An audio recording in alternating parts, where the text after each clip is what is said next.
Hello, I'm Charlie McClendon, City Manager here in Cathedral City, and today I'm pleased to have the opportunity to talk to you about our year-end financial report for the fiscal year that just ended June 30th, 2017. We've completed our outside audit of our funds, and we now have complete information on how we ended the fiscal year.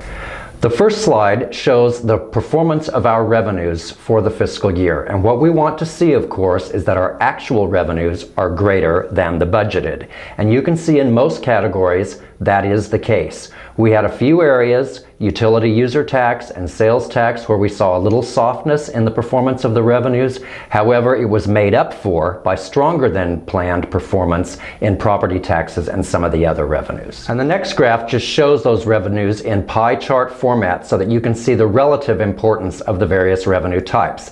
And you can see from the pie chart that the sales taxes do make up the most significant part of our revenue picture. The next slide that I'd like to draw your attention to shows the breakdown of where your property tax dollars that you pay go. And you can see from this slide that only 16 cents on each dollar that you pay in property taxes goes to the city of Cathedral City. The remainder goes to the other taxing jurisdictions, the county, the school district, and others. The next slide shows a graph which charts the performance of our revenues over the last about 10 years. And you can see in many of the charts that it's a U-shaped graph. Revenues were at their highest prior to the Great Recession. They took a big dip and now are slowly climbing back. In some cases, we now have reached pre-recession levels, such as in the hotel and timeshare tax. In others, we still have not returned to pre-recession levels, such as in the vehicle license fee. The next slide shows our revenues in the licenses and fees area. This is revenues where we recover the cost of actually providing the service, and many of them are related to the Community Development Department.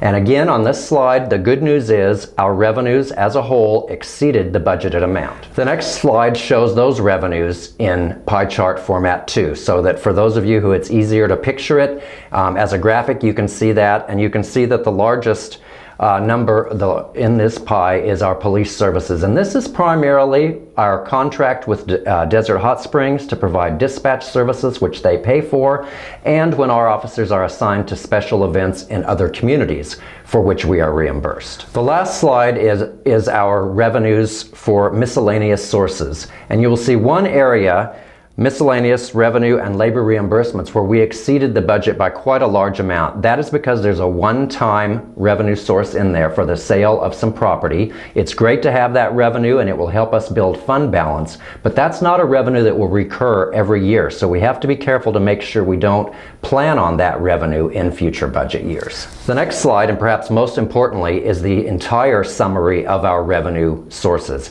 And again, you can see our actual revenues exceeded the budgeted revenues for the year. This is good news, and this is how we build fund balance or fund reserves, by taking in more revenue than what we had projected during the budget. And the other way that we build reserves is by spending less than what the budget called for our departments to spend. And that's where we'll go next, is take a look at our expenditures. The next pie chart addresses expenditures in the city and where the money that's collected through our revenue sources goes.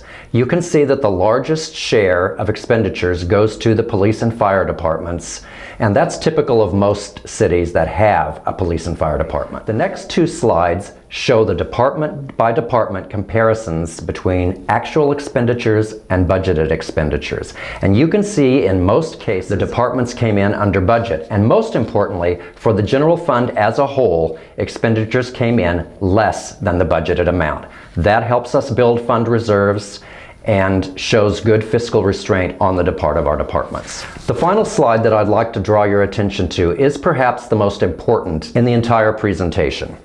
This compares our beginning fund balance reserves, adds in our revenues, deducts our expenditures, and looks at where we ended the fiscal year. And you can see that our fund reserves grew as a result of our revenues coming in above budget and our expenditures coming in below budget.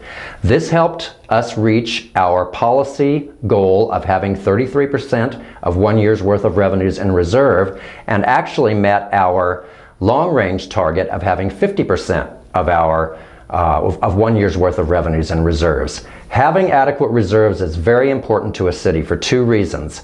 It helps with cash flow because our revenues do not come in equally through the year. For example, property tax revenues don't accrue until the November-December timeframe. Yet we have expenditures beginning July, August, September, all of those months when we're not getting any revenue from that source. So it's important for us to have the reserves for those cash flow reasons. The other reason for having reserves is that we all know at some point in the future there will be another economic downturn. Hopefully not as severe as the recession we just had, but we know there will be another downturn. We need those savings, those reserves, to help us get through those time periods with minimal effect on the services that we're able to offer to our community.